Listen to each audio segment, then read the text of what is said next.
අද බලන්න යන්නේ ජපාන් වල තියෙන RC කාර් ටිකකුයි ඒවල ගණන් ටිකකුයි මේ හොඳම කාර් එක තියෙනවා ඒක අන්තිමට වෙන්නන්නේ. අපි මුලින්ම මේකෙන් පටන් ගමු. මේක මේ GTR එකක්. සාමාන්‍ය කාර් එකක් පොඩි. ඒක වෙන රුපියල් 5000ක් වගේ ගණන් තමයි මේක වෙන්නේ. මේක තමයි මේ අර ඉනිෂියල් D කියලා ගහ හිමි එකක් තියෙන්නේ.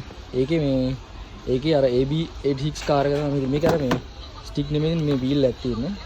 මේක වෙනවා තමයි ලංකාවෙන් රුපියල් 9000කට වගේ හිට වෙන ගණක් වෙනවා. ඊට පස්සේ තියෙනවා මේ රාස්ටා බ්‍රෑන්ඩ් එකේ ෆෝමියුලා කාර් එකක් RB18 කියලා ගහලා තියෙනවා. හරියට ෆෝමියුලා ගැන ඇත්තට දන්නේ නැහැ.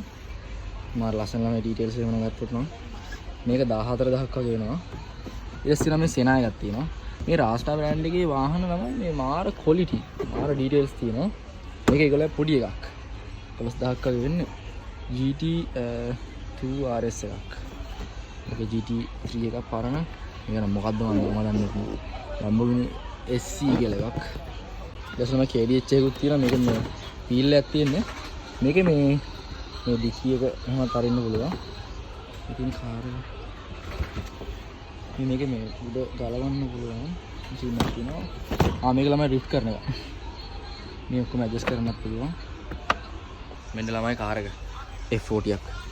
මාරාසයි මේකටම. මේක පට්ට වරයි හැබැයි කීයද මේ ගාන? මේක 11000ක් වගේ ඉන්නේ.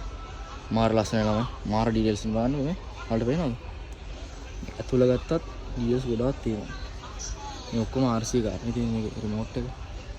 වව්. මේක ලාෆෙරාරියක්. මේ දොරවල් පිට හරින්න පුළුවන්. මේකත් රාස්ටා බ්‍රෑන්ඩ් එකේ 10000ක් වගේ වෙන්නේ. මේක බ්‍රේක් කැලිපර්ස් උත් කියනවා. නැත්නම් හොඳම කාර් එක පෙන්නන්න යන්නේ. මේකෙන් කාර් එක කොහොම සයිස් එකද? සයිනේ සියන්න එකනේ. ඩීටේල්ස් තියෙනවාමයි. මේ කාර් එක වෙනවා කියන්නේ 13000ක් වගේ. අඩු නෑනේ. සයිස් එක.